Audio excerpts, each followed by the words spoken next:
Siphila kwisiqendu sokugqibela.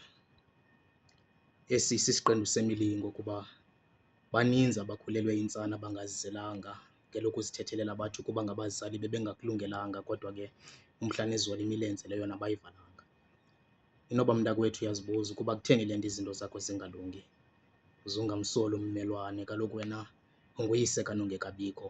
Oko kwakuthiwe kuwe uyezu ozayo, unina wamjika endleleni, kwele mimoya uyabonwa, emphefumlweni akaxolanga, isikhalo sakhe sisuka kwiingcambu zentliziyo, iinyembezi zakhe zizikhukhula, kweyakhe intsini zitshabalalisa neziqhamo bezisele zikulungele ukuvunwa.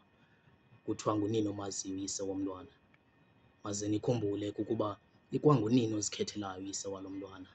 Bathi akho mntwana ungazuba natata kulaa madoda angaka azelele imimango, noba ubanjiswe lahle linyamezele bathi yinxibe ngokuziqhenya loo bhatyi nawe ithungelwe wena ntanga. Bathi ukuzala kukuzelula. Kutsho amaxehegokazi efanisa usana athi unebala likajonga emqolo, lo ngudumba kaNobangula uqobo, uqala apho kumkhuba wokufanisa umntwana nabalandulelayo eli. Uxolweni bantu abadala andinigatyi ze ningandityi ngamazinyo, eli bali lihamba olu hlobo. Kulaa ntsimi sasityale sibathathu, ndim ndingudumba, nguVambane noXesibe. Nam ndibala nje endibakhumbulayo kodwa ndiyamsola nomkwenu aphesheya komlambo uTele.